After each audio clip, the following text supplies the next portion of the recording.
Yeah. Well, thanks for doing this, Richard. Yeah, no problem. I mean, I saw that you put a lot of the slides together originally. Oh, did So I? thank Okay. you. I took a lot of the stuff about ice safety from you. Okay, good. Yeah. Yeah, I spent a lot of time working on stuff in that club. Yeah, I can tell. Yes, you did. Yeah. Yeah. I was just telling Heather downstairs that it's a good fit, Five Winds, because it's kind of like a complimentary club. You know, in the winter you're walking on the ice and the snow, and in the summer you're paddling the water that was melted. So Yeah, that works. all the same And areas. you're a good example that you're in both clubs. So perfect. That's right. So this way you can be on the water, so to speak, year Yeah, round. so to speak. Well, I've always said, there's some ponds, like when it's only a few inches of water, you can't even paddle that in the summer. But Hmm. in the winter, you just walk across them. Right. Yeah. So you can go places in the winter that you can't go in the summer. And the only issues is with rapids and stuff. You can't go there in the winter, of course, because the water's open. But, generally you can go places you can't go in the summer, Yeah, especially when it's just absolutely. like a marshy kind of couple inches of water. Mhm. Okay, you're good. Hopefully you guys can hear me. Yep, you're good, Richard. Cool. So yep, today, so Alan and I are from Five Winds, and we're gonna talk about winter wilderness travel in Ontario. So I think Alan and I will introduce ourselves in just a bit. But first, it's probably worth taking a bit of time to set the stage and talk about the history of winter wilderness travel before we get specifically to Five Winds as a club. So some of you might remember a couple years ago at the 2023 Mike Weverick lecture, Jim Raffin was talking to Craig McDonald, who had done extensive research into the Temagami area. And in particular, he has this map which shows not only the summer canoe routes, which are the Nastagan, but also the winter routes, which are called the Bonkana. And as Gary mentioned earlier, some routes are basically impassable marshes in the summer, but they're easy travel routes in the winter. So you see these green lines on Craig McDonald's map are the Bonkana, which are the winter travel routes. So Um, it's basically a rabbit hole. You can spend a lot of time investigating different native travel methods, as Craig McDonald has done. Now, we won't get too much into the traditional modes of travel. We'll focus more on the type of equipment, the more modern types of equipment that can get you easily into the wilderness to enjoy it in the winter. But it's just interesting to learn about, the long history of native travel.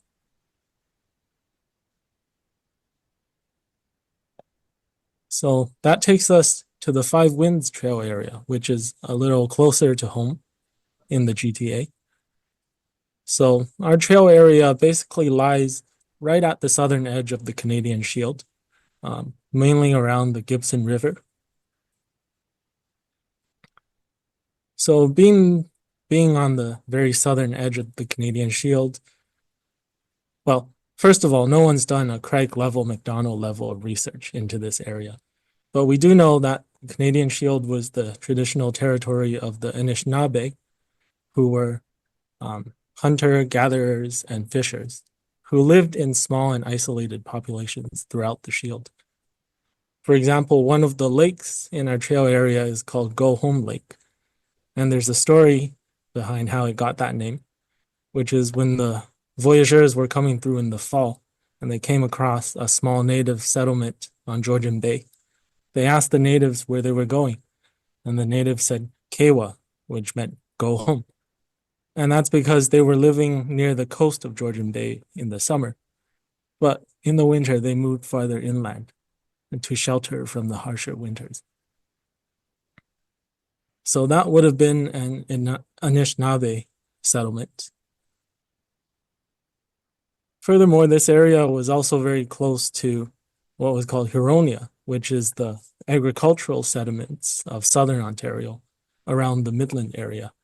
So these were populated by the Huron-Wendat people, and they lived in larger agricultural settlements. And the Huron-Wendat and the Anishinaabe would trade frequently, basically trading the agricultural goods produced in the agricultural Huron settlements with the hunting and fishing, sort of, with whatever the Anishinaabe got from hunting and fishing. So that's sort of the background of the Five Winds Trail area. And another thing since 1881 was that the Mohawks moved here from their homeland in Quebec.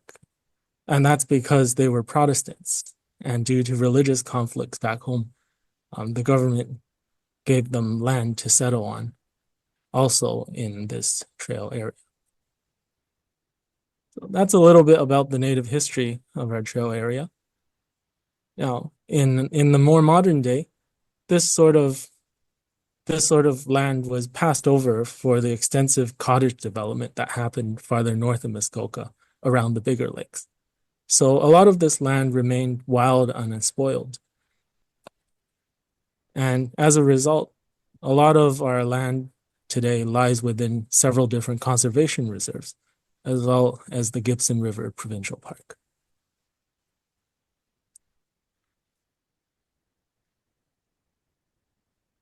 So finally, we'll get to the Five Winds Club. So we are a nonprofit club with more than 50 years of history since 1973. We have a 200-kilometer trail network around the Gibson River, as we just discussed. And the sort of flagship club event is day trips from the GTA by coach bus in the winter to ski and snowshoe on the trails. Now, year-round, there are other activities such as trail maintenance. And so, as a result, we get to experience this land and see the changes through all the different seasons. And Alan and I are both executives with the club and also ski group leaders in the winter. I've been with the club only 2 years, but I guess the club really spoke to me. So I got pretty involved with the club. And Alan, I don't know if you want to introduce yourself a little bit. Yeah, I've been skiing with the club since 1997, so I don't know how many years that was, but I've always loved the club, and specifically the air. This area is so beautiful in the winter. It's so easy to access, and yeah, that's what I need to say right now, I guess. Cool. And the thing about these day trips, I guess I was thinking about the parallels between Five Winds and the WCA. I think these day trips are a lot like those WCA river runs in the spring, where we just go out for a day and experience the wilderness.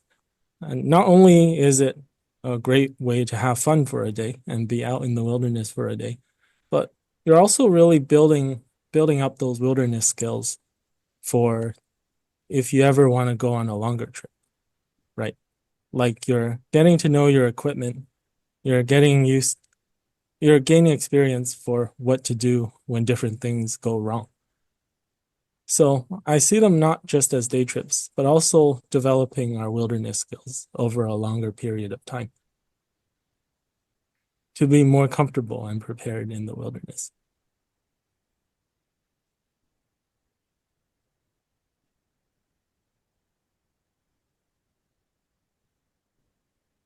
So next we'll talk a bit about clothing and gear for traveling in the winter.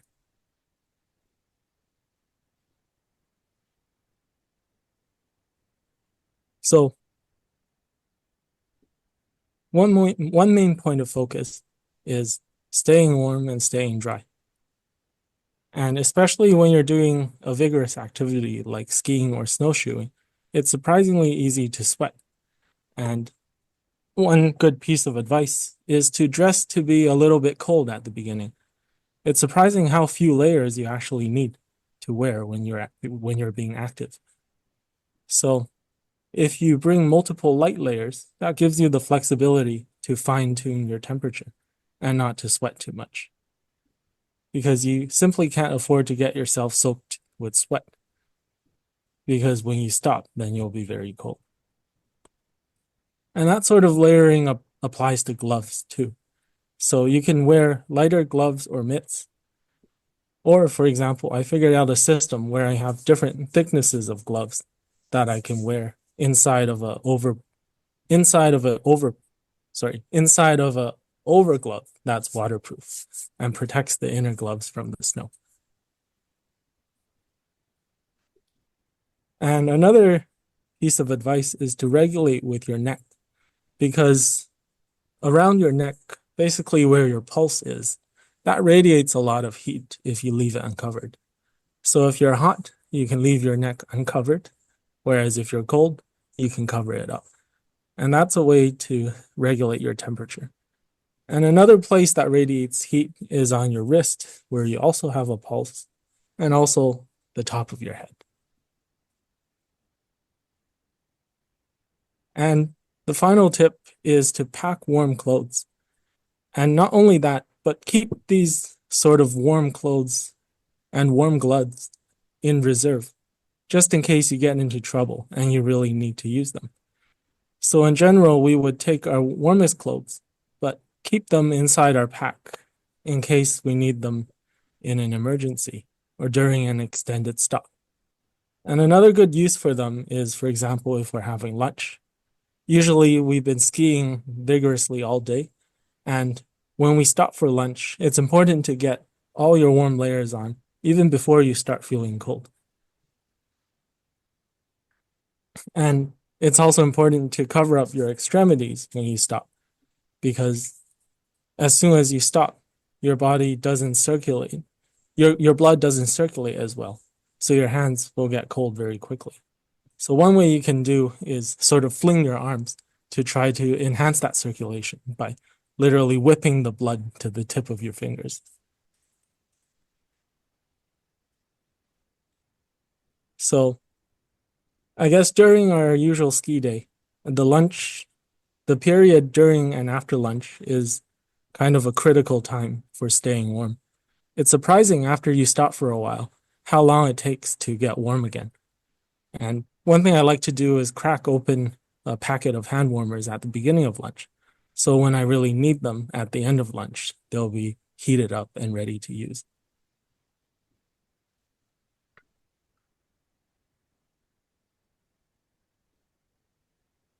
Next, a few words about different modes of travel.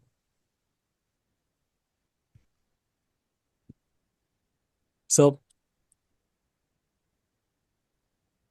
on the left here, we have icers, which are basically very tiny metal spikes. And these are great for well-trafficked trails, for example, the Bruce Trail, where many people have walked through, and it's basically just a ribbon of ice.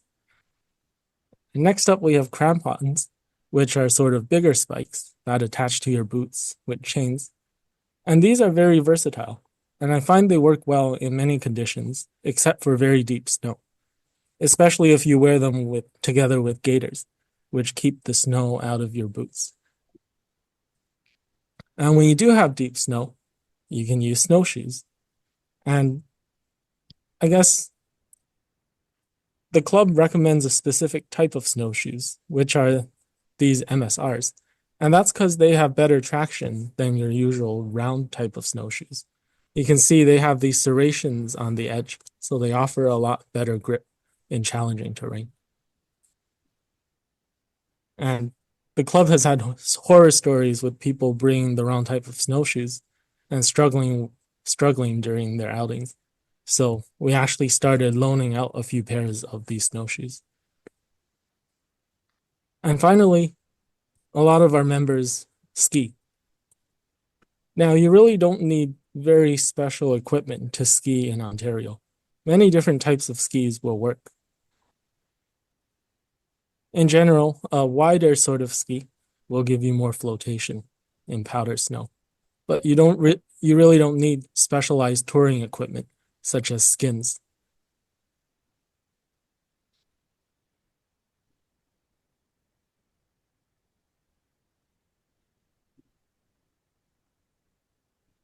So for my first couple of years, I actually got by with basically very entry level skis. Um, Basically the same entry level skis that are marketed to be forgiving to beginners will also work pretty well in the backcountry because they tend to be wider and more stable.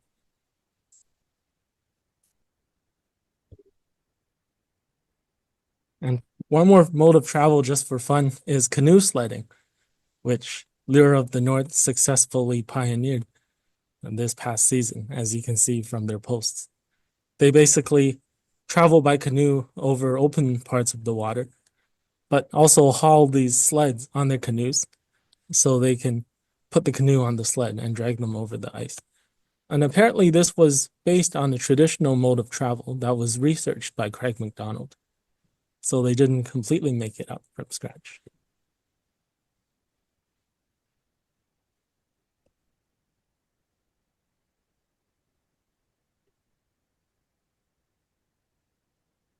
Now, just a word about poles. Basically, poles can be used together with any of the modes of travel we just discussed. And not only do they give you stability, but you can also use them for testing ice thickness. As you're traveling across the ice, Eva taught me this. You basically jab the pole into the ice every few steps, and you listen to the sound and the feedback. And that will give you a good idea if the ice is safe or not. And if you're about to make a questionable crossing, then you better jab that ice with all your strength. And another good use for poles is to use them as ice picks for ice rescue to pull yourself out of the water. So if you're carrying poles, it's not as critical to also be carrying ice picks.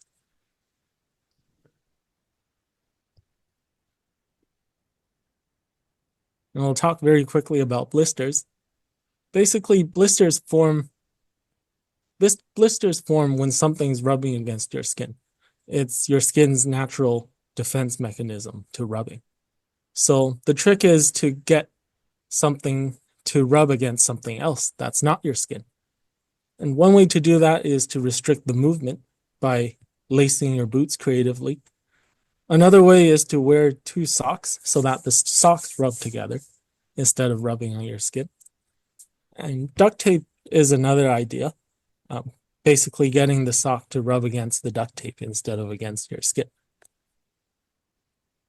And finally, one common, well, not common, but one thing that does happen once in a while is that someone's foot gets into the water and their foot will get wet. So the way to deal with this is we always carry extra dry socks along with a couple of plastic bags. So then you can change into dry socks and then put the socks in plastic bags, which you then wear inside the boots. This way your socks will stay dry and keep your feet warm even though your boots are wet.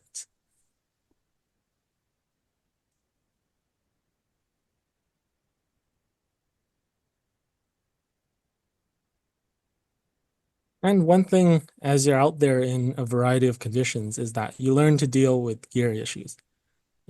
Just like on a canoe trip or on a whitewater trip. So you get to know your gear very well and all the different ways it can possibly go wrong. For example, here's a simple ski engineering flowchart inspired by that classic flowchart with duct tape and WD-40. But in case of skis, we as group leaders always bring two types of waxes in case people are having trouble. In the first case, sometimes the snow is very sticky, or sometimes the ice is slushy and freezes to your skis. So in this case, we carry paraffin wax that you can apply to the skis to stop stuff from sticking. And in the other case, sometimes someone's skis are too slippery and they can't get enough grip on the trails. And in that case, we carry kick wax, which you would apply to the grip zone of the skis to enhance the traction. And other miscellaneous gear issues, including icing up, which you would deal with the ski scraper, stuck bindings, which can be solved with lock deicer. Broken poles, some people carry hose clamps in case of a broken pole, and etc. But you basically get a good idea of the range of problems and how you might prepare for them.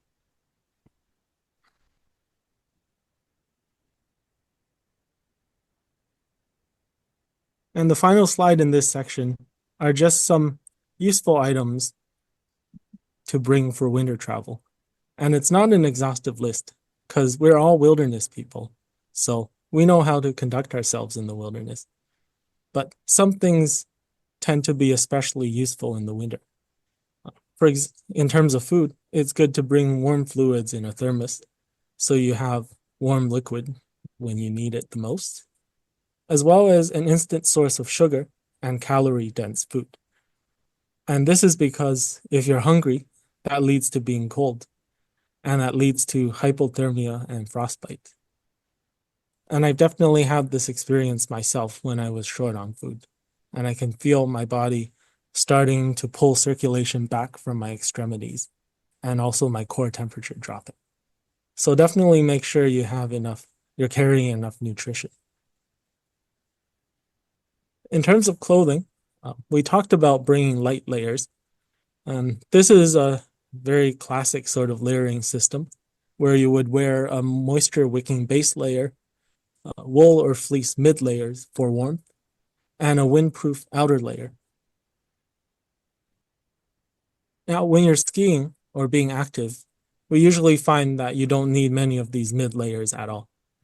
And sometimes I would even shed my outer layer, basically because your body is just producing so much heat.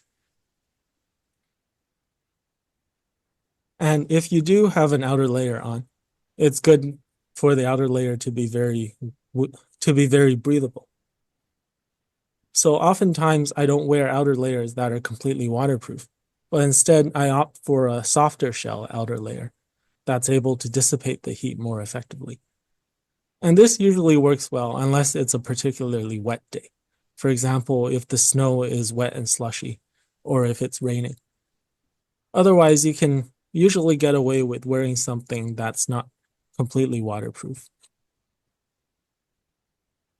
Now, another thing that works well for layering is buffs because they're nice and light, and sometimes I wear two buffs, one around my neck and one around the top of my head.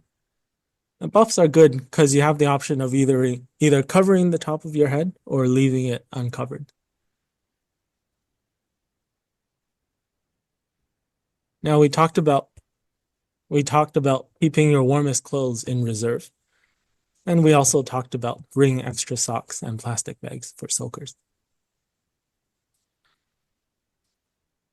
Now, a few other things on this list are sunglasses, which are very critical when it's a sunny day, because that's a recipe for snow blindness if you don't bring sunglasses.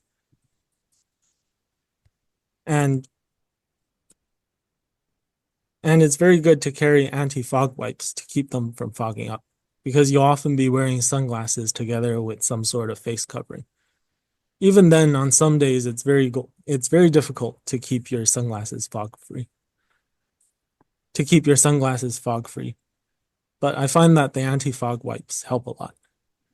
You can also bring a small foam pad to sit on during breaks, a portable phone charger, because batteries die quickly in the cold, as well as hand and foot warmers. So that's the end of the clothing and gear section. So this is probably a good time to pause and see if anyone has any questions.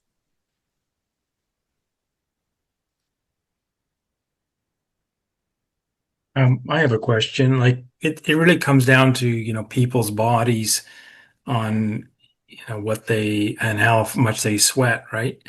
And their energy level. So, I always found like the outer layer, even if it's breathable, I have an issue with it. And I know I'm forced to wear it when I'm going through trees and the snow's falling on me, but I find like I generally just go fleece So I have my base layer, I have my fleece layer, and that gives off enough moisture and the wind blowing through. I stay reasonably dry all day. But if I put you know, an anorak on, I would be sweating bullets under there. So, are there any other solutions? Like, because the issue is when you go through the woods and the trees are full of snow, you're bushwhacking, so the snow is falling on the leader, of course, unless your leader decides to pick somebody else to go first. But is there any other solutions you can think of that would be breathable, but it would keep the snow off you, kind of thing? Yeah, you're right. I do see people wearing just wool and fleece as the outer layer. Mm, And yeah, I think if it's a cold day and the snow doesn't really melt I think if it's cold enough that the snow doesn't really melt when it gets on you, that's a yeah, pretty good solution. yeah. Because yeah, the moisture will evaporate faster than it's Yeah, but accumulating like I on you. said, my challenge is that system works for me, but if there's snow on the branches and I'm going, I'm bush crashing and I'm leading the group, I'm the one that's getting wet, snowed on. And because it's, five minus five, but I'm cooking, it would be nice to have an anorak on, but the problem is I have it on, I'll be sweating bullets, because you're working, you're going up and down hills and whatever. But I'm just wondering, is there any other, outer layer solutions? I know when I hunt deer and I walk a lot, like I'm actually chasing deer for kilometers. I just wear a synthetic inner layer.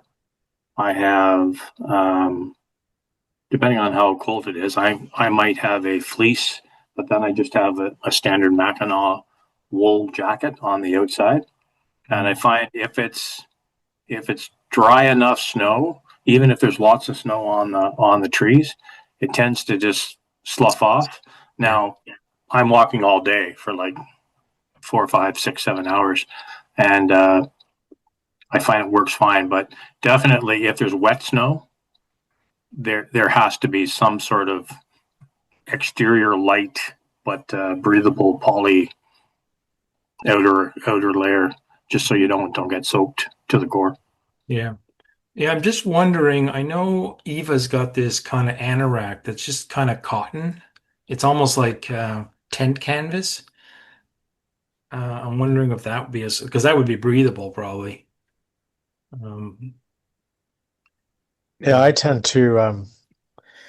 to go with the light layers on top, and I tend to reduce the layers underneath.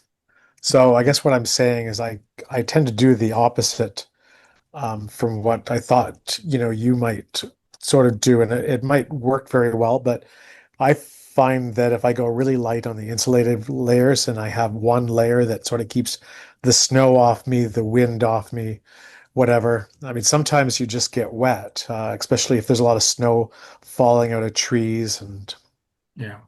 but it's always a challenge. But I tend to go with I always tend to try to stay with a light sort of windbreaker layer that sort of, protects me from the wind. And I just find that works well. And if I'm getting too hot, I'll take off layers underneath before I'll take off the top layer. Okay. Yeah, I understand. Mm.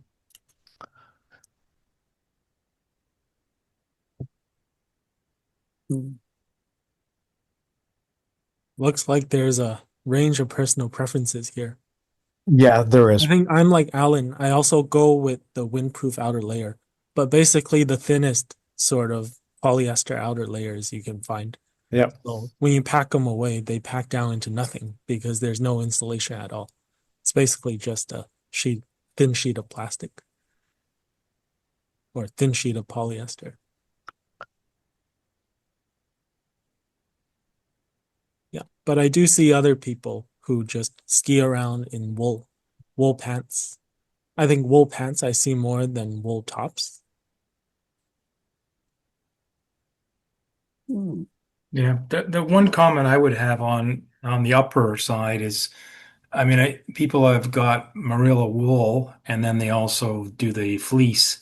Um, I bought like an $80 Merino wool sweater. and I never really liked it. And my big reason is because you got a backpack on, you tend to sweat on your back and your lower back. Um, with a fleece, they tend to air out very fast. The wool, when it gets wet, stays wet and clammy for like hours. So that's why I don't really like the wool solution for, upper wear. I tend to gravitate to fleece, different layers of fleece or thicknesses. And I find like if I'm starting to get sweaty, I can air out much faster with fleece on. It will dry out with the wind, but the wool won't. It just stays wet and clammy. I don't know if anybody else has experienced that. Well, it makes me think of one piece of clothing that I've used for many decades now.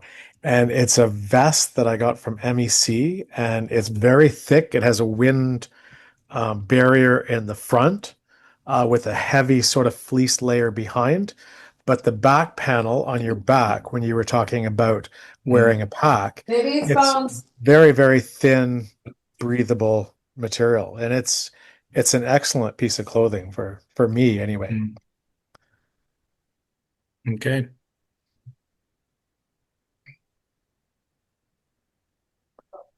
Mhm.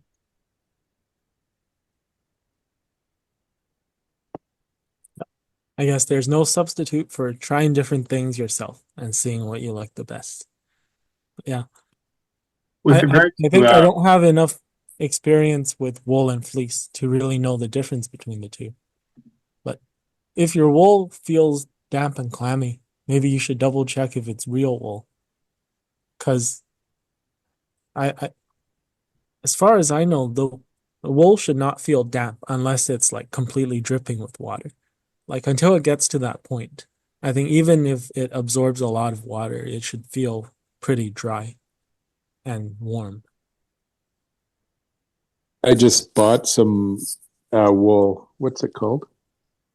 Merino? It's not merino. It's Scander. What's that? It's Icelandic anyway. And anyway, I'm getting my wife to knit me a sweater for camping.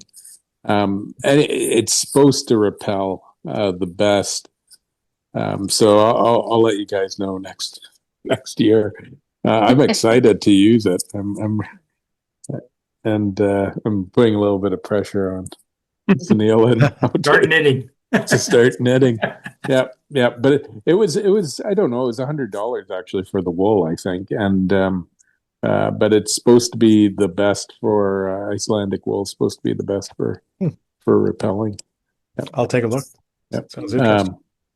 The one question, so up there where you're going, the Gibson River area, have you found trails, like winter trails, or do you find things that you think this would have been a trail that was used in the winter time at all, by the Huron-Wendat or I think you said Anishinaabe peoples? Yep.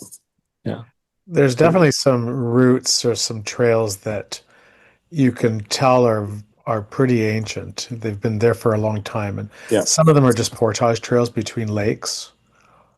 But I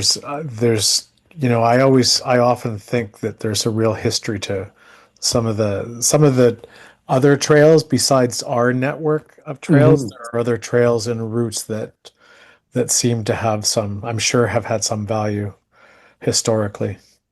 Yeah, I thought that was, I didn't notice that when they had the Temagami presentation a couple of years ago, I guess.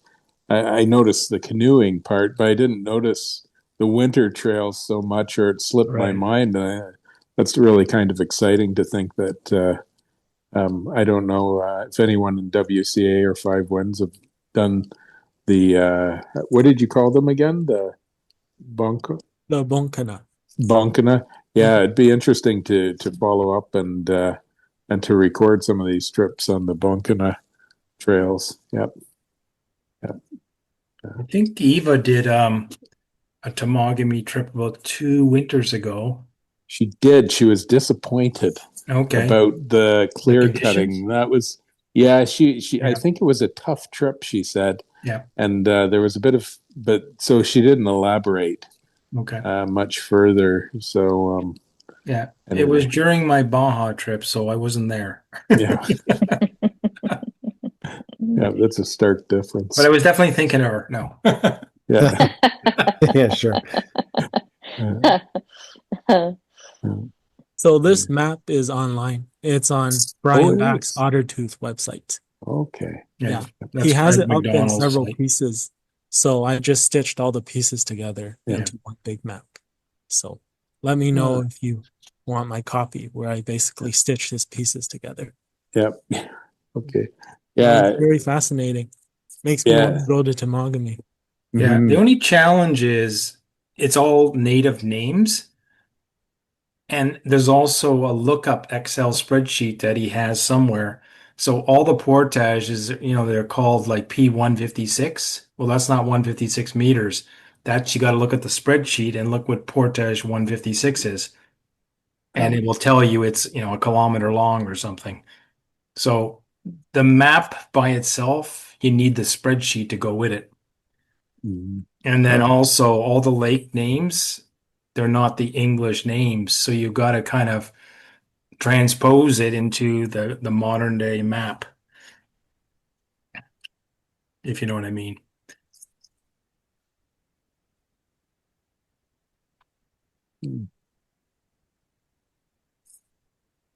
Hey, Richard, what about the best practice for footwear? I've been doing some reading of late, and I was just out in minus 21 and 28 hunting in the last week or so, and upper body and everything was great.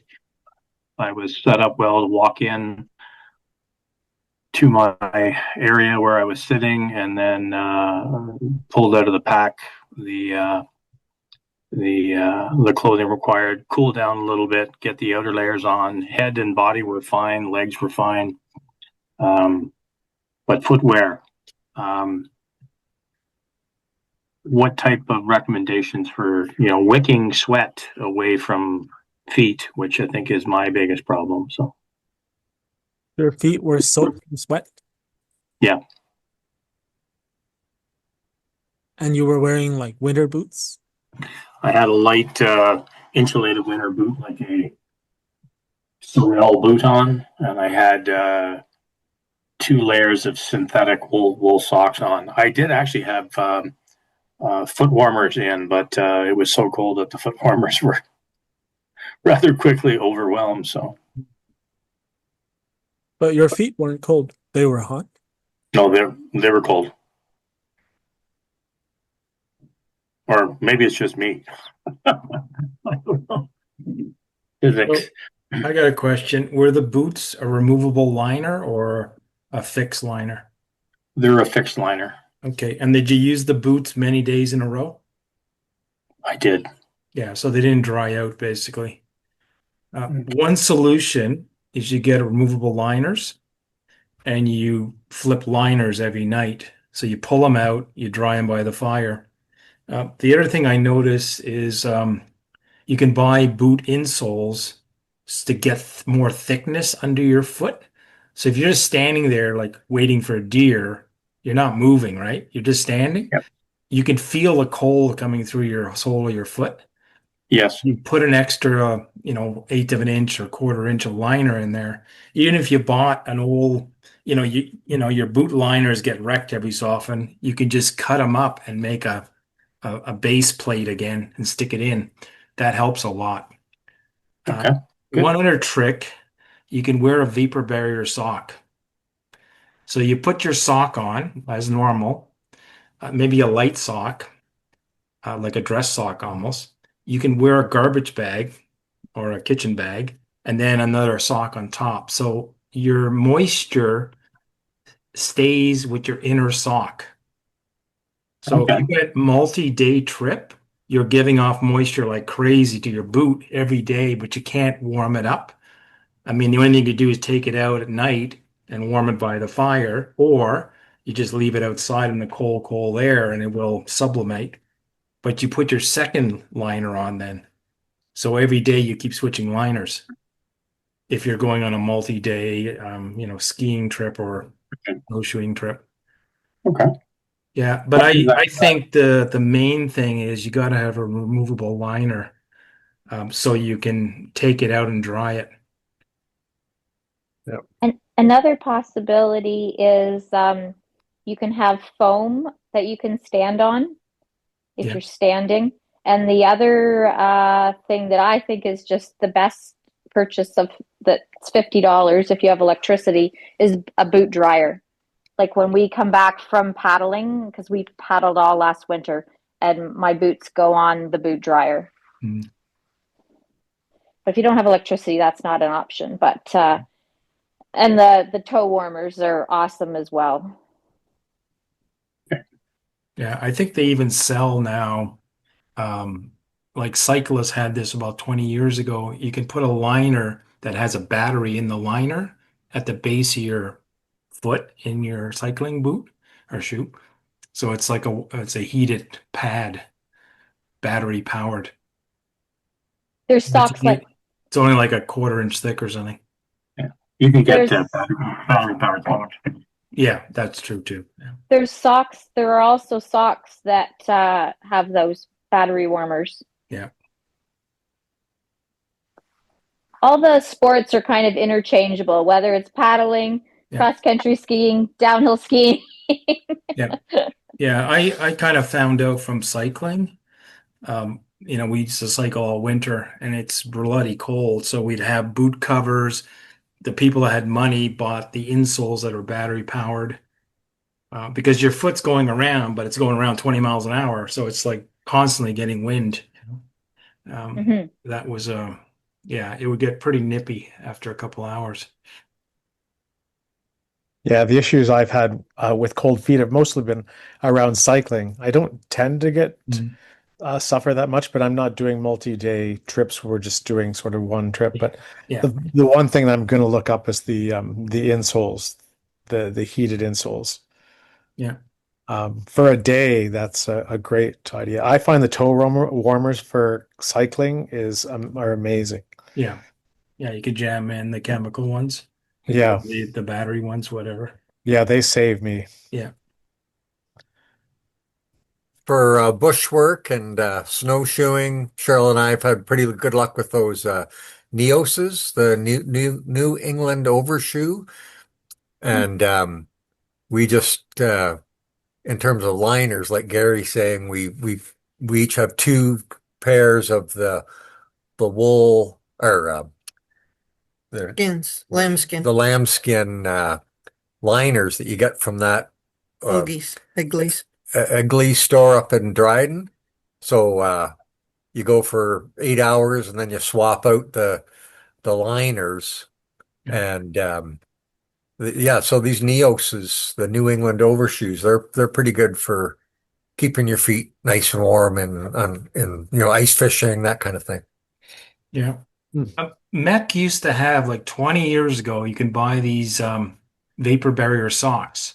And all they are was a waterproof nylon sock with, some kind of bungee cord on it so it wouldn't slide down. But it was basically a vapor barrier. And they lasted maybe a couple years before they got wrecked. But basically, it'd be like a dress sock, so super thin, just wicks the water away from your skin, this vapor barrier sock, and then your official wool sock. So the foot feels clammy, but what happens? You're sweating and you hit this 100% saturation where it stops sweating because the external environment is kind of wettish, but you're not cold. You feel this wetness, but because the official wool sock is bone dry because it's been protected by the vapor barrier, um, you don't get cold, but you kind of feel like a wetness. But when you take it all apart, yeah, your inner sock is wet, but it's just a paper thin like dress sock.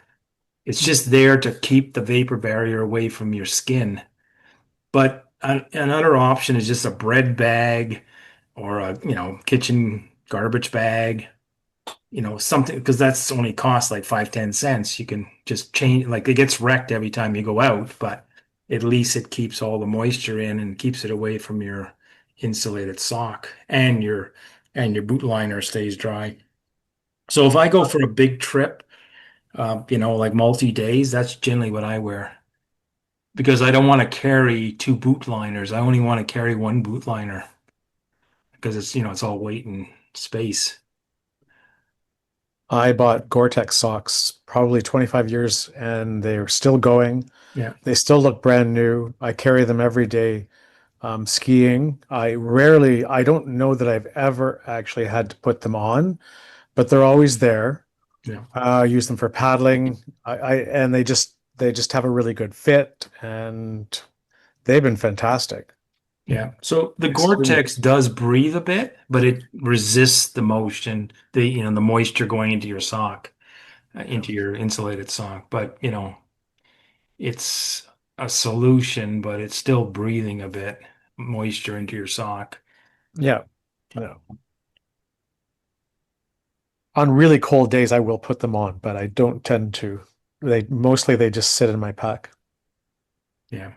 Yeah, I think Larry, your issue is because you wore your boots day after day and they never really dried out. Yeah, I mean, I did have a wood stove at night, Yeah. and we did. I think I think the type of boot that I've got, like I'm more of a heavy wanderer type, but over recent years I've been starting to sit more or do a combination of both. Yeah. So I'm not. I'm used to. I'm going to be moving, and by the time the day comes to an end, I'm back where I started from, and I can go into a cabin or whatever and get warmed up. But when I'm doing both, I have to sort of I have to consciously think of being prepared for what if I stop and sit down for 2 hours, which I started doing a little bit more in the last 5 years. So I just have to be cognizant of what I'm doing and changing conditions for it. Yeah. Well, like I said, I think you'll have better luck with the removable liners. And there's different thicknesses of liners and quality, of course. One will last 1 year and a better one will last a few years. Usually the heel burns out because your heel is rubbing and it bores a hole through there. But and the same thing, like I said, the material, some are thinner than others when you go to, a store to buy replacements. They're not all equal. And the underside, if you put an extra layer on below it, brings your foot up. And usually, like I've had all kind of boots, but I really prefer the leather uppers. So it's rugged when you're going through the woods and crashing through thing. They last many years. I've had lighter boots where it's just synthetic. They just get ripped because you're bushwhacking, right? So they're getting ripped. They'd last a year or two, and that was it. So I would go with the leather, even though they're a little heavier boot. So the bottom is rubber and the top is a leather. And then with the, replacement insoles. So it's kind of like that second boot on his picture there, Richard's picture, where the micro spikes are. I think that boot has a removable insert. I think, just kind of looking at it. You have are all gators the same, or is there different qualities to gators? Um, I haven't bought a pair yet. I'm about to, and there's a variety. It's in between $25 and $80 sort of Yeah. thing, and I'm thinking I don't want to buy junk, and I don't want to Yeah. spend. Yeah. Anyway. You want to have, I'd say, a Gore-Tex gaiter and a kind of my preference is it puts on from the back and it Velcros on the front. So Yeah. lengthwise from top to bottom, it's not a zipper, it's a Velcro. So you have to go to the store with the boot you're going to wear to get the right Mhm. diameter size. And you want to have it going, just below your kneecap. So it sits in the hollow there, the Mhm. top bungee, so that when you're walking, it doesn't slide down your muscle. Yeah. So it's a good, whatever, foot and a half. the strap that goes under, it's kind of like a plastic thing. It's kind of like the same material as the snowshoe, straps are made of. They're like plastic that seems to be very durable because you're walking on everything with this strap that goes underneath. There's other cheaper ones with, nylon and whatever, strings. They're not going to last as long. Mm. So I don't know, Yeah, Richard.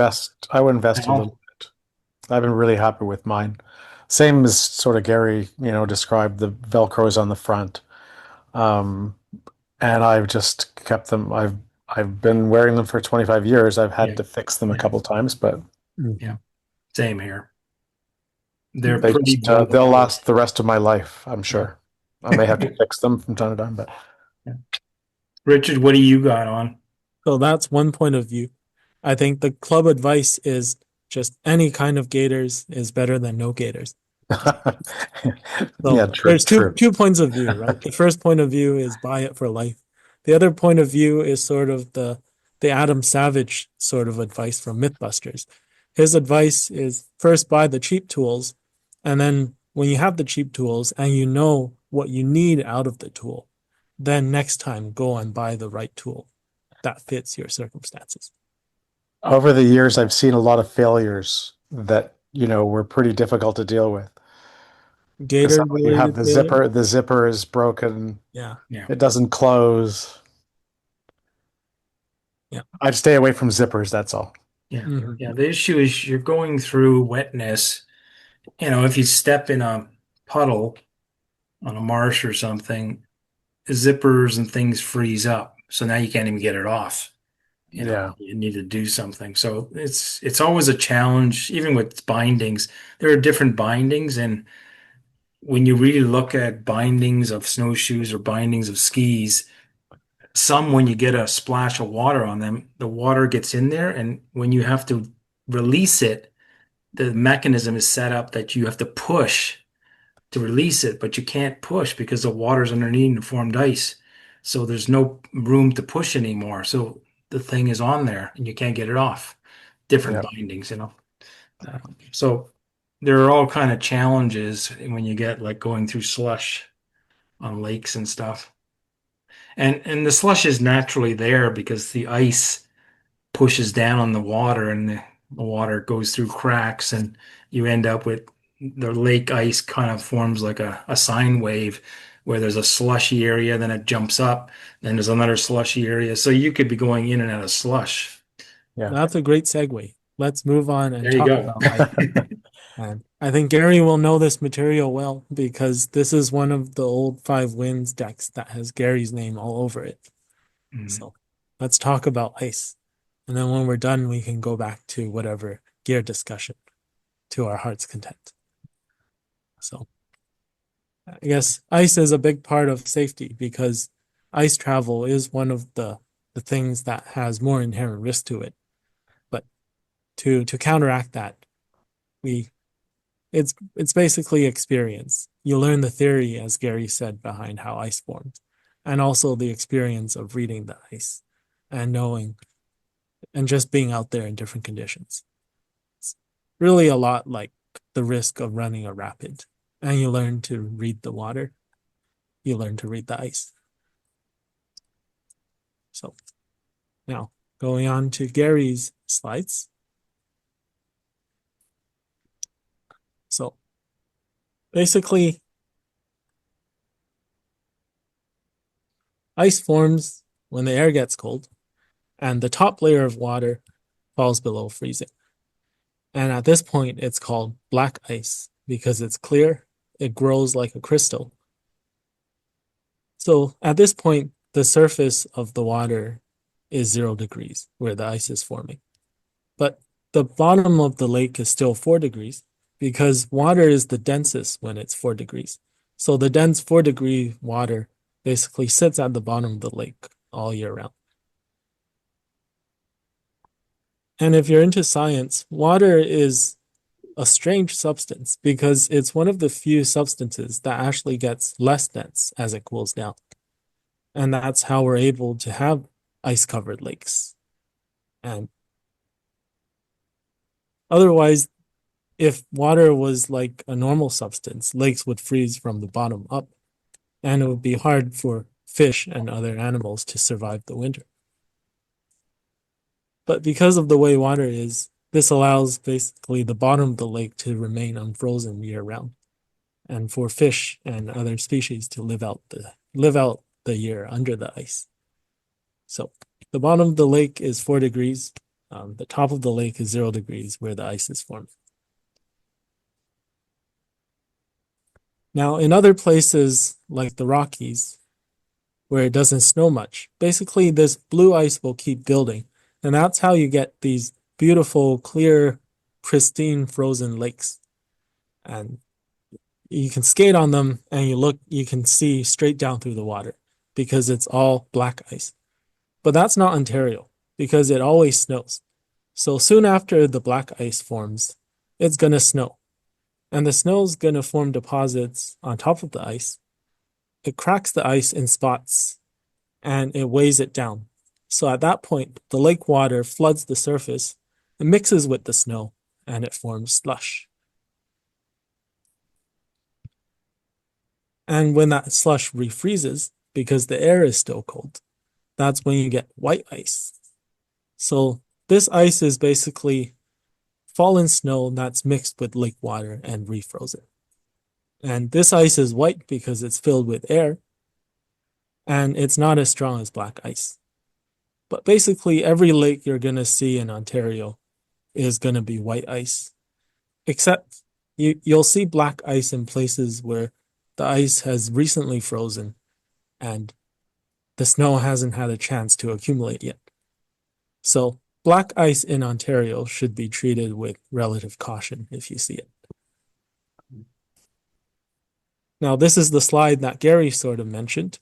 As this cycle repeats itself over and over, you get this sort of sine wave-like pattern in the ice where additional snow would fall and cause cracks in the ice in certain spots. And the lake water would flood the ice in those spots and refreeze. Yeah, I think one extra thing is ice expands.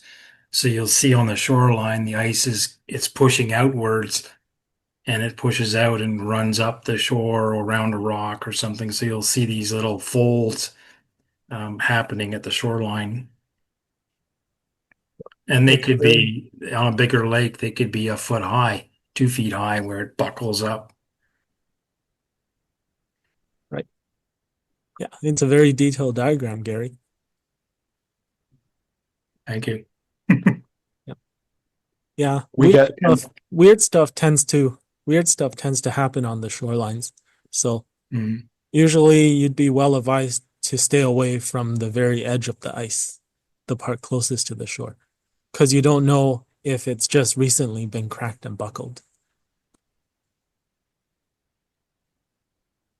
what we see in our system too is the where the ice first forms, the water can drain underneath it sort of over time.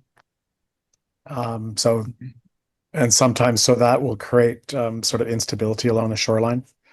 That's where you'll be going along and suddenly you crash through, and drop a foot down because there's no ice. But it's just that there's, it had frozen, or as you say, talk about the sides. But there's always, yeah, it's interesting the sides, the edges could be very interesting.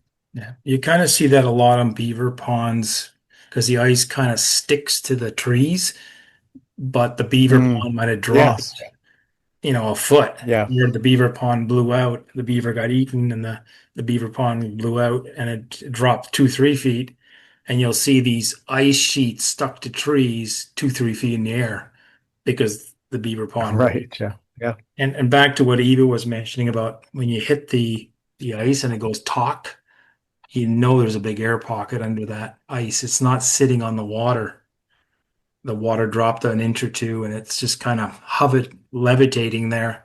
And you initiate the crack. When you get on, it goes boom and drops like an inch or half an inch or something. So, yeah, there's all kind of things that happens. Yeah. You also get some of the some of the artificially controlled um, lakes, hydro dams, whatever, they start to do their, like Bark Lake is starting to do their drawdown, Yeah. and you'll actually see Centennial Lake, Bark Lake on the Madawaska system, where that's sometimes the original winter ice actually collapses as many as 12 feet down to a new level. Yeah. Wow. Wow. Yep. So you'll probably see cakes of ice littered along the shoreline, right? Yep. Yeah. Like jagged cakes of ice littered along the shoreline, leading down to the new ice level. Then, yeah, very cool. So I think Gary had a few more steps in this diagram before, but we'll just skip ahead a few slides. Basically, the gist of it is that the cycle repeats itself, and you end up with a layer of white ice on top of a layer of black ice. And on top of the white ice might be might be additional snow. And that's the snow that hasn't yet mixed with water and turned to slush and frozen into white ice. So you might have snow on top of white ice on top of black ice.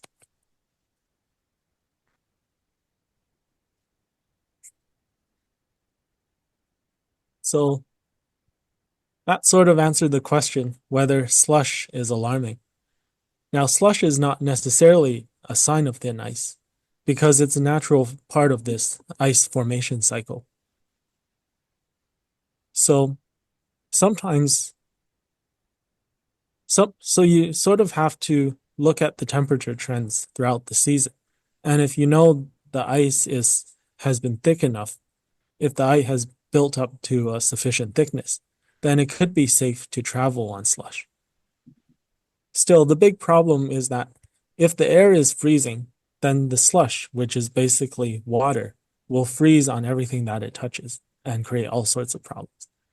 So it's still a good idea to avoid slush in many conditions. Still, it's not necessarily a sign that the ice is weak. So here's an analogy that I came up with when reading the ice.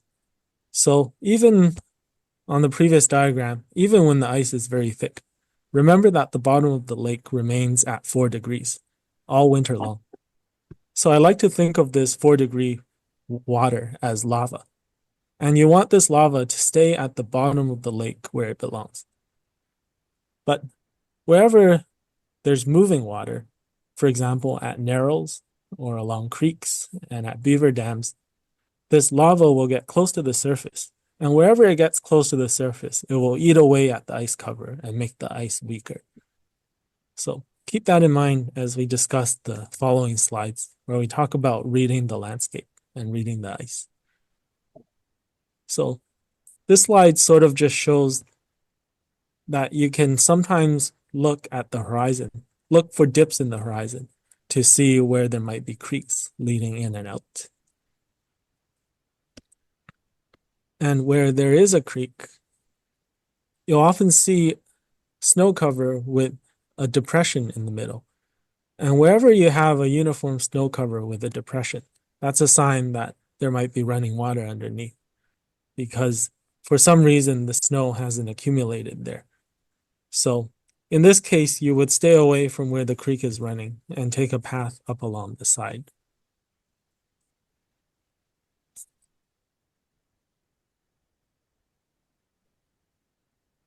And beaver dams are another good example of where the lava gets close to the surface, because the water, a lot of beaver dams will slowly drain water through them. And as a result, the ice both upstream and downstream of the dam will be relatively weak.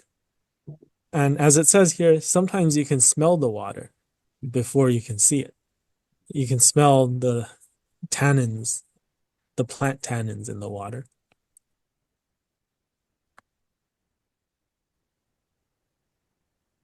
So navigating a beaver dam, it's safer to keep to the sides where there's usually less water flow and not go straight through the middle. And here's another illustration. So this is a beaver dam heading downstream, and you can see where the river continues downstream. So you wouldn't want to cross the dam where the where the where the water where the river is flowing, but try to stay away to the left side in this picture.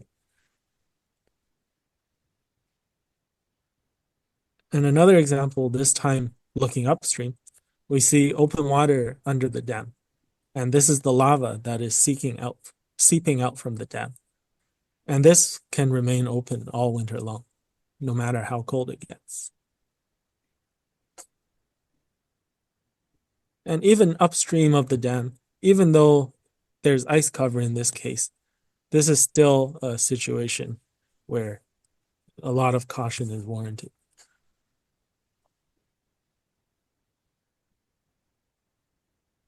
And the beavers themselves keep breathing holes in the ice open all year round.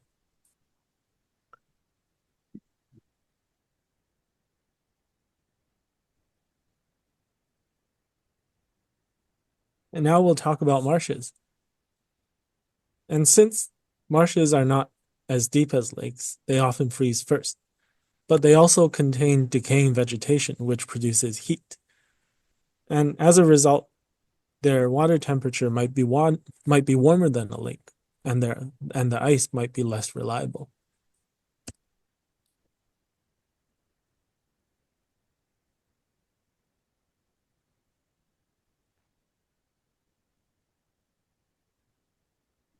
So marshes that look like this, approach with caution.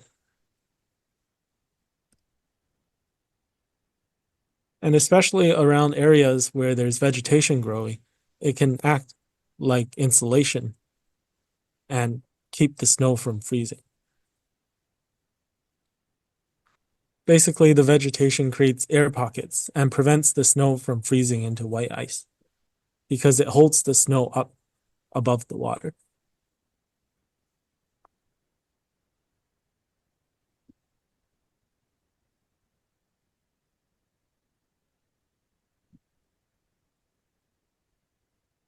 So here's another good example where you should be wary of depressions in a uniform snow cover. So often you'll be skiing across a marsh and you will notice there's just one area where the snow is lower than the others, or there's just a line where the snow sort of forms a depression. And that's usually where the stream is flowing through the marsh. So I've led a group where someone else was skiing in front and they just skied right through the low area and they all almost got themselves wet. So definitely worth watching out for, even when the ice looks safe and thick.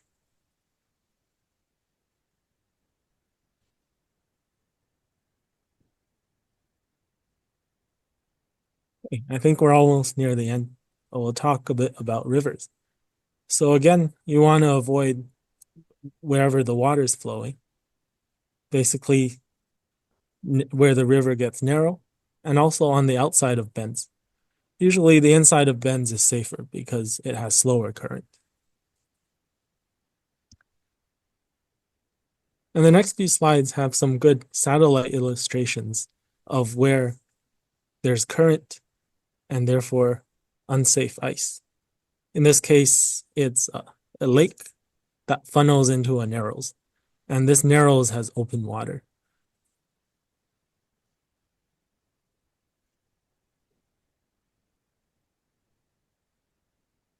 And this illustration is of McCrae Lake, where the rapids empty into McCrae Lake. So this is quite a significant set of rapids. So you can see it takes a long time for the water to settle down and actually form ice. So all of this here is open water. And even when it does form ice, the ice will be weak at first. And this slide just shows that one way to tell how reliable the ice is to look at how thick the snow is on top of the ice. Usually older ice allows more snow to accumulate, and generally, if there's deeper snow, then that indicates that the ice might be thicker.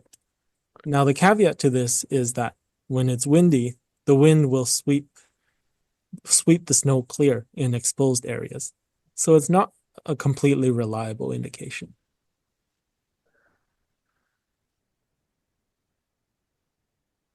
And here's another illustration of the Gibson River. So I'm not sure, Gary, where these measurements come from. Did you guys actually go out and Yeah, that was something I actually skied along the side of that river once. And I could tell it was deep snow or 3 inch snow or open water.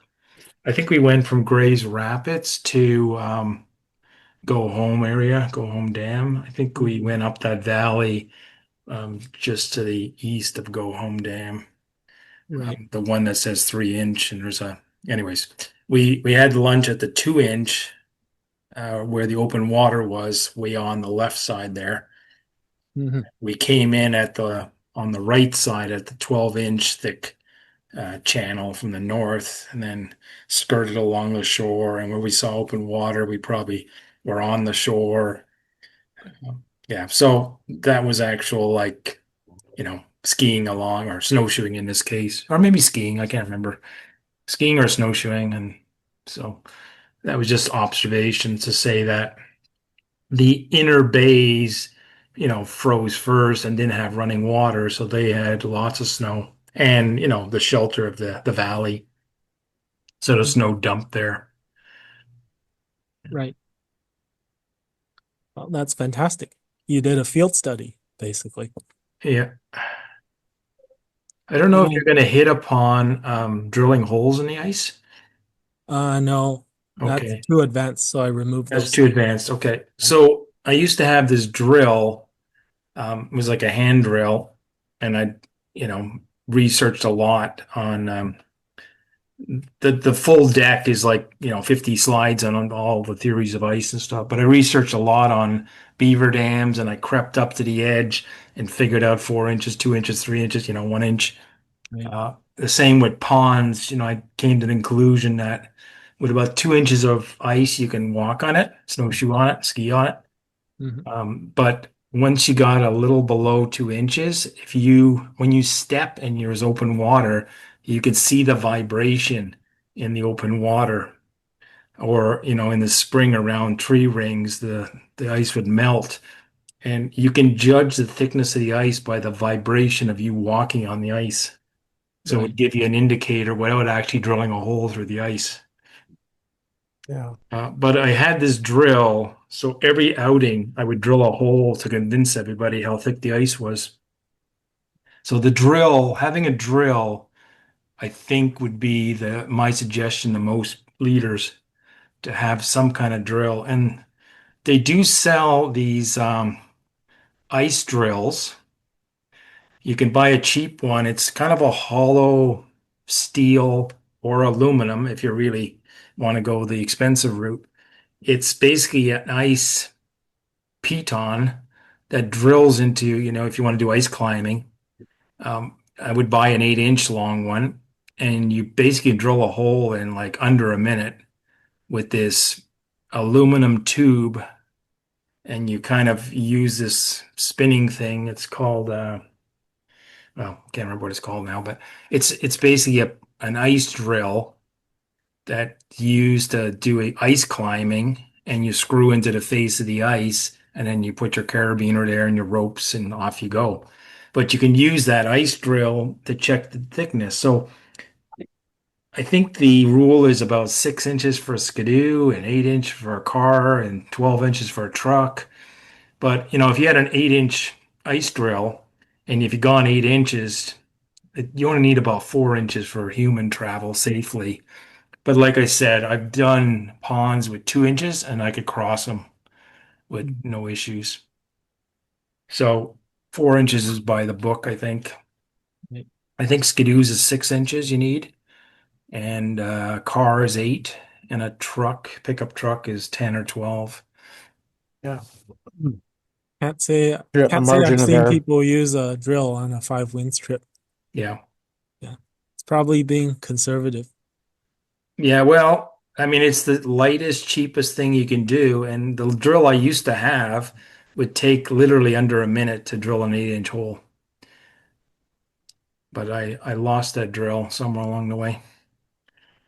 Fell off What my would be your backpack. use case for it? Let's Oh say no. on a five Wednesday. Like, where would you take the samples? Well, I would always, whoever was new in the group, I'd always, the minute I got to the ice, new people were not too sure we knew what we were talking about. So I'd get the drill out Mhm. and drill a hole Yeah. in 30 seconds to a minute, depending on if it's white ice or black ice. If it's white ice, it goes pretty quick. 30 seconds, you get 8 inches. And then you poke the drill out. And if you don't see water come out when you pull the drill out, you know it's at least 8 inches. If I poke through, like I said, ponds freeze first, but ponds generally don't go over about 6 inches because there's so much organics. They can't get thicker. And they're not that deep ponds generally, like 2, 3, 4 feet, something like that. Yeah. So they only go about 5, 6 inches ponds. They'll freeze first and then they'll max out at about 5, 6 inches. A lake will freeze, small lake first, medium-sized lake second, large lake last, but they'll max out 8, 9 inches, in southern Ontario. If you're further up north, I'm sure they'll get thicker and thicker, but Yeah, uh, it depends on the year. I yeah, it find it. depends on the year and how north you are, I guess. Um, Mark, have you got any visibility on the thickness out in the Soo of the lakes?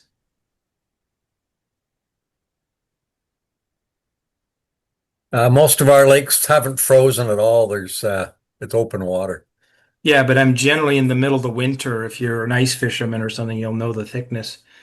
Um, Oh yeah. It varies so much with the winter, yeah, Gary, like And the snow last year. conditions. Yeah, last year we had a ton of snow in November. yeah, So we didn't have good ice at all yeah, through. because it covered it and wouldn't let the cold get to it.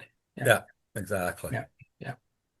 Yeah, so, if you can find, like, say, an ice fisherman, you come up to him. One trick is you grab your ski pole, you shove it in the hole, as long as he's not using it, and you wedge it under the underside and you put your fingers down to the bottom of your pole. So now when you pull the pole out, the bottom of your basket is the zero and your fingers are how thick it is. So it's a quick way with an ice fisherman's hole to figure out how thick the ice is. It's a cheat way. But sometimes you're skiing across stuff, the ice fisherman's gone, right? There's a bunch of holes in the ice. So it's a good way to check the ice thickness. Gary is truly a scientist of ice formation. Well, it's one of those things where you're trying to convince yourself it's good, right? Right. And you're taking a group, so you want to convince yourself for sure, and you want to convince the group. Um, Yeah, when we ice fish, which we do a lot of, one of the things that it's a bit of a sketchy game we play sometimes. The best fishing time is first ice, so we tend to want to go out when there's 2, 3 inches of ice formed, and most of us have floater suits yeah, just in case anything happens, and we've got ice crampons that are inside our sleeves, so that we can grab on, pull ourselves up if that's required. yeah, they're like Um, ice claws. yeah, Yeah. So for the people in the audience, ice claws are kind of like it could be as simple as a wooden dowel with a sharp nail stuck in the end of it, or they sell these. They're called ice claws or ice picks. They kind yeah, of fit around your neck like a bungee cord, and they fit into each other. So the two spikes are protected by each other's handles. But if you went through the ice, they're right around your neck or up your sleeves, and you can just take them apart. And now you've got in each hand this ice claw that it's like a carbide bit or a spike that you can register in the ice and pull yourself out of the water. Um, and remember, you weigh a ton now because your suit is all wet. And you might have snowshoes and skis on also. So that's another challenge. Um, but you basically, when you fall through, if you fell through like a substantial water, you'd go right up to your armpits immediately. The beauty of just walking and skiing, the good ice is only a meter away. If you're on a skidoo and you're going That's 100 the miles an hour, the minute you go through, you're like 100 meters away from good ice yeah, because you were skimming across the water for the last 50 meters. yeah. So the beauty That's of the real danger. walking or skiing, you're going to be fairly close to good ice. Just reverse your course Yeah, just and fall you've got backwards your is ski usually. poles. Your ski poles got carbides on the end. You can use them to claw yourself out. So generally in five winds, we would carry a throw rope in the group. So you can self-rescue with your ski poles, or somebody in the group's got a throw rope, or you got other skis and ski poles that you can reach out 4 or 5 feet. So there's a few ways to self-rescue and to group rescue your way out of the problem. I've never gone through the full ice, but I had a running buddy that went through um, just around his house in Markham. He was running on a lake, middle of the night. Bam, Oh, he's gone. He's up to his armpits. He gets up, what the hell happened? And there was a crack in the ice, and it cracked and reformed, and he just ran into the crack in the middle of the night. His dog was looking at him saying, "What are you doing down there?" He climbs out, runs home, 10 minutes. Everything's frozen. He jumps in the shower, fully dressed because he couldn't unzip anything. Everything's zippered. Gets in the shower 5 minutes and defrosts himself to get out of his clothes. Yeah. So it does Have you had happen. any close calls when you're out on the first ice? The I, only thing is little marshes and creeks. Sometimes in the spring you punch through a foot or so of water. That's about it. we carry at first ice time. What we do is we'll go in from points. We won't walk right out. We'll go along the shore. We'll look for a underwater topography is what you're looking for structure for fishing. And we do have ropes.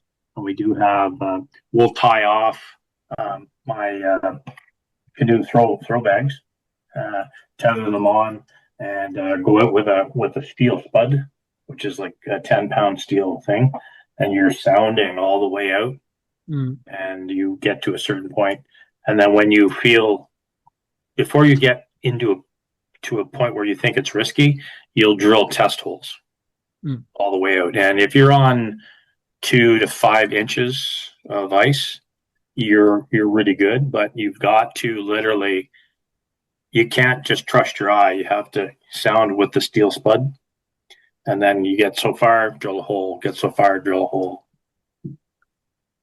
and then caution basically says, "Okay, we're not going any further than this." And then we'll set up in the ice. mm. So at that point, is it mostly black ice or is it white ice already? Early on, it's black ice, and we look for that as well. We look for if we if we drill, and usually early ice it hits the first ice to form. There's not as much snow around. Mm, Um, Definitely drill it if it looks nice and dark black.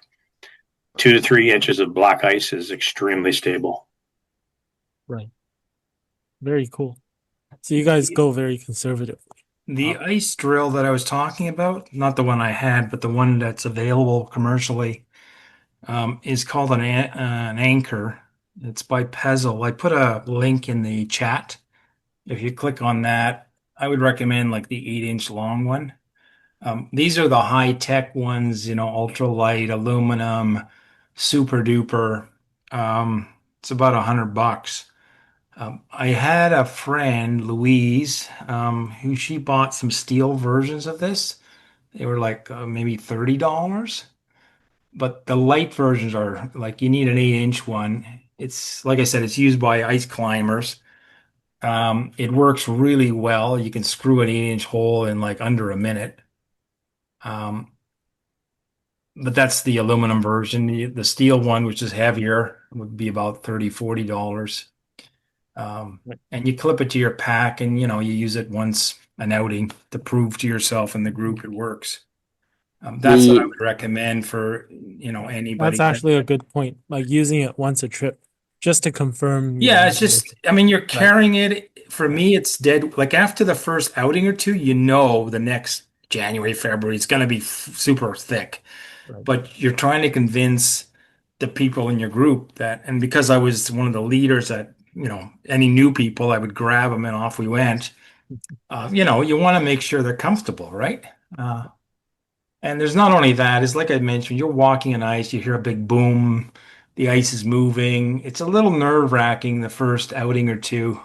Even my dog used to head for the shoreline, but after an outing or two, she'd be right next to me. She wouldn't care anymore because she realized after a while the crackle and the boom and the whatever, nothing's happening. Right. Couple slides left. Let's wrap up this Yep. presentation quickly. Right. So yeah, all this talk about reading ice just reminds me, you know, of all the parallels I see between skiing and canoeing. Yeah. Because it's so much like reading rapids. Like there's like an infinite number of variations, and you just Yeah. gain experience. The only way to really understand the conditions and is to gain experience over many years of being out there and reading different ice conditions. No, it's really fascinating. It's like an art and a science.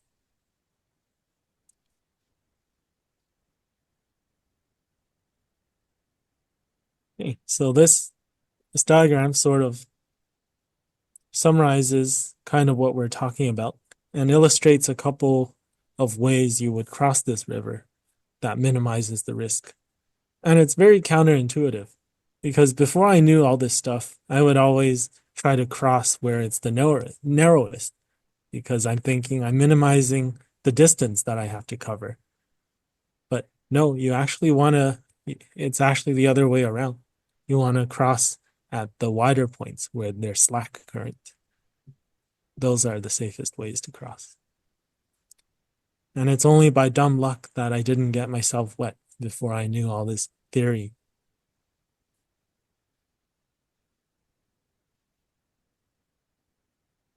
Yeah, and like you said, Richard, you kind of see it on rivers, right? The big flow and the waves are all on the outer bank because Mhm. that's where the flow's going. And the inside corner is kind of like almost an eddy or dead water sometimes. Mhm. So it's a lot of analogy to whitewater and staying away from the big waves or whatever. Yeah, for sure. And that's going back to the Bonkana.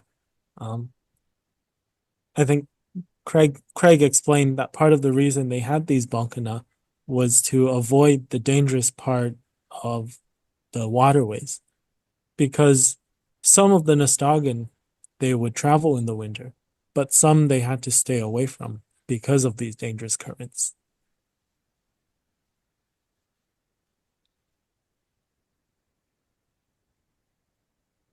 I think this is the last slide. So we'll just talk quickly about going with a group because that's what we do with Five Winds. And there's obviously greater safety in a group, especially if people don't just follow the leader, but share navigation duties. So when I'm leading, I usually I'm usually not the one out in front, but I usually let someone else lead the way and practice their route finding and also their ice reading skills. And of course, sometimes you learn by experience, like my story of the one time when someone almost got themselves wet because they skied right into a hole or right into a depression in the snow. But it's definitely still safer in a group. What we do at Five Winds is try to keep the group together. And the way you do that is by being responsible for the person behind you. So we tell people to try to not get ahead of the person behind them. Try to maintain the same distance to the person in front of you as the person behind you. And if someone is slow and they take time to catch up to the group should give them a, a minute or two to rest when they do catch up. Because a lot of the time we see whenever the slow guy catches up, the group just takes off again. so the slow guy never gets a break. Now, all this being said, I think it's really special to be traveling out there by myself from time to time as well. The risks are higher, but through knowledge and experience, they can be mitigated. It's exactly like solo canoe tripping, right?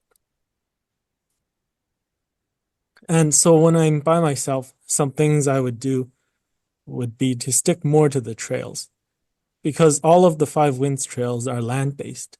They're designed to be navigable in all seasons. So sticking to the trails minimizes a lot of the risk of ice travel.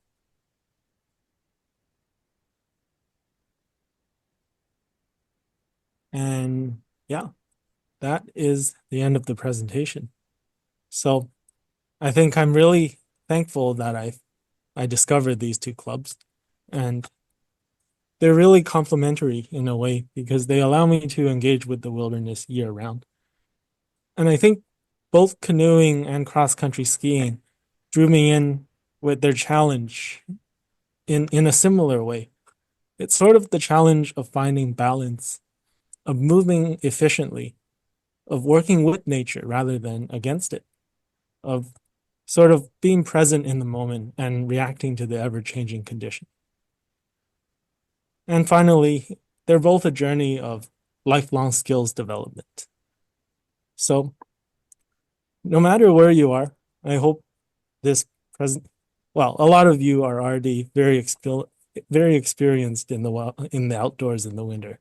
But even if you aren't, I hope it inspires you to engage with the wilderness a little bit more, no matter where you are. And if you're near the GTA, consider coming out with the Five Winds Club.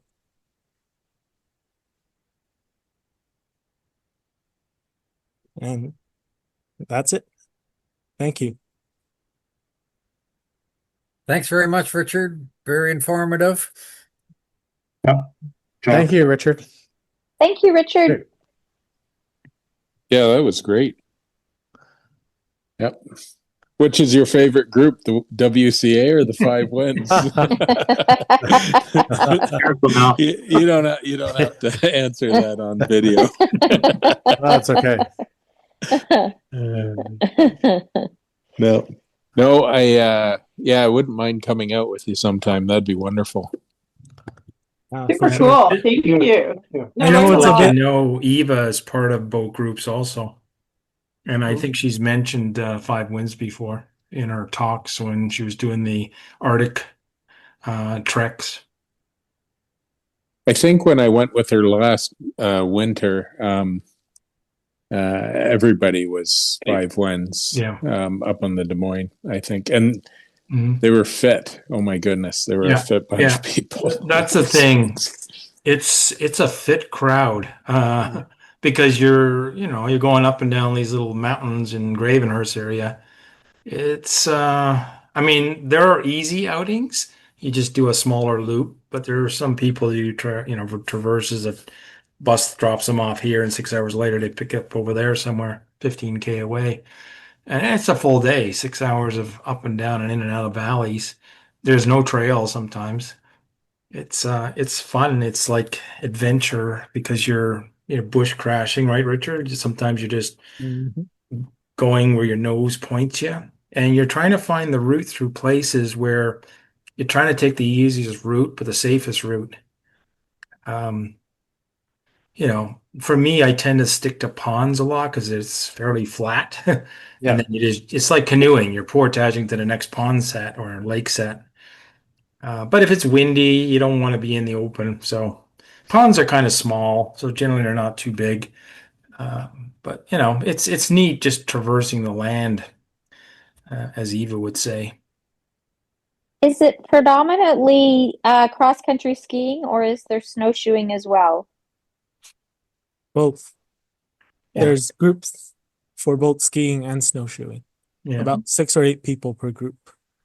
Okay. Yeah, It started as a ski club, but we've, I would say last 10 years, we've been Yeah. I think snowshoeing. we And we introduced really, maybe about 8 years ago, yeah, snowshoeing. we really try to encourage the snowshoeing. It's a nice compliment. Yeah. It's a nice starting point for people, in the club. Yeah. Start Yeah, like it's skiing's harder. easier. Yeah. If you can Yeah, walk, you can snowshoe, right? right. Yeah.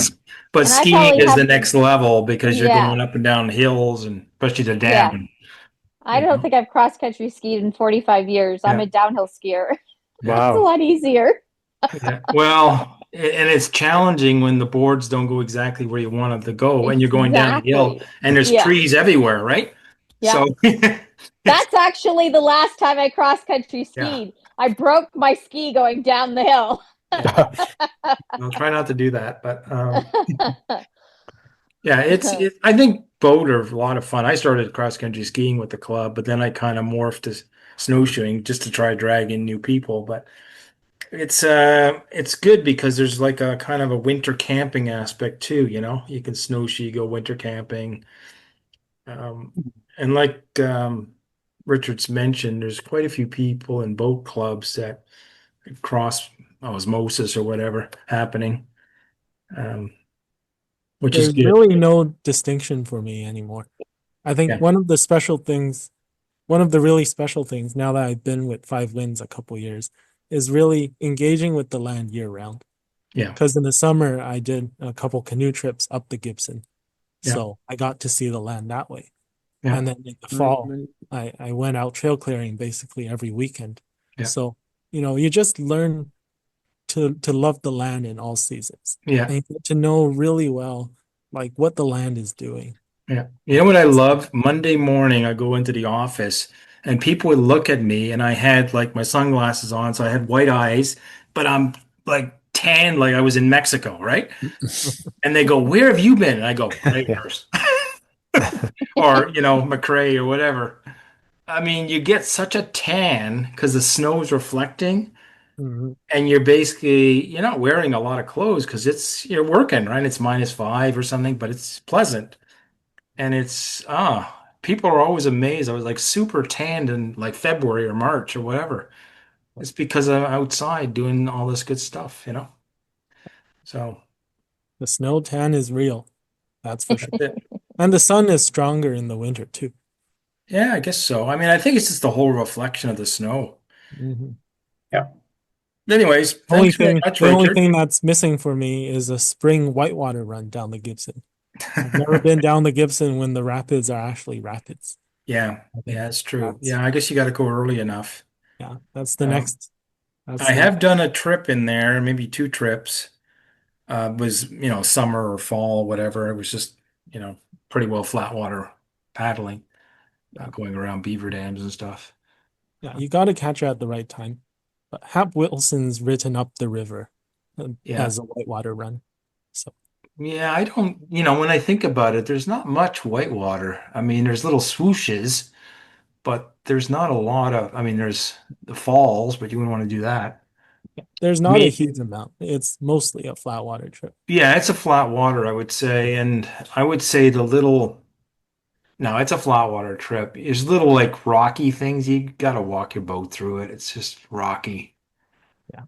like 10 meters of rocks. But yeah, I did two loops in there two times. There's one called Rat Lake Loop. It comes up from the Severn. And Mhm. then I've come from 9 Mile all the way in a big loop. So, 4 or 5 day loop. So, yeah, there's good stuff in there, I'd say.